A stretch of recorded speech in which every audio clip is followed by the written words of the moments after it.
ম্যানেজারকে ডাক দেন, বলেন যে মোবাইল কোর্টে আসছি। ঠিক আছে, ম্যাজিস্ট্রেট স্যার আছেন আমাদের সাথে, আমরা ডিসপেন্সিং ইউনিটগুলো একটু চেক করে দেখবো।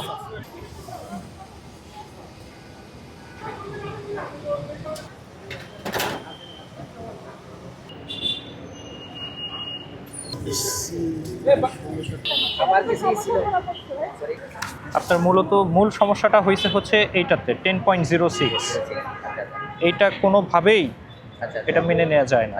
10.04 এবং 10.06 যদি আমরা ওভারঅল হিসাব করি, মানে আপনি 20 লিটারে আপনি হচ্ছেন 60 ml আর 40 ml, 100 ml তেল কম যাচ্ছে 20 লিটারে। 20 লিটারে আপনার প্রত্যেকবার 100 ml কম তেল যাচ্ছে। বিষয়টা কিন্তু অ্যালার্মিং, হ্যাঁ, কারণ আপনাদের প্রতিষ্ঠানকে অনেক মানুষ আস্থা রাখে।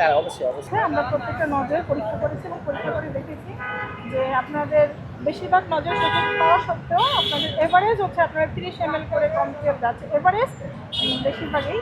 তবে দুইটি ইউনিটে আমরা প্রতি 10 লিটারে 40 ml এবং 60 ml করে কম তেল পেয়েছি, যেটা ওজন ও পরিমাপ মানদণ্ড আইন 2018-এর 29 ধারায় 46 দ্বারা শাস্তিযোগ্য অপরাধ। এবং এই অপরাধের সর্বোচ্চ শাস্তি হচ্ছে নজেল প্রতি 1 লক্ষ টাকা জরিমানা এবং সেই নজেলটিকে সিলগালা করে দেওয়া হবে। তবে আমরা আপনাদেরকে সতর্ক করে দিচ্ছি, আপনারা আমাদেরকে কথা দিয়েছেন যে আপনারা নেক্সট টাইম এই ধরনের ভুল করবেন না। তো আমরা যেটা বিবেচনা করে, সার্বিক বিবেচনায় আমরা আপনাদেরকে আজকে সিলগালাটা করব না, বাট আপনারা আমাকে কথা দিবেন যেন এই ধরনের সমস্যা না হয়, আমাদের সার্ভিস টিম আসবে। আর সেকেন্ডলি হচ্ছে আমরা আপনাদেরকে সার্বিক বিবেচনায় 25,000 টাকা অর্থদণ্ডে দণ্ডিত করছি। এটা দ্রুত পরিশোধ করুন, অনাদায় 7 দিনের কারাদণ্ড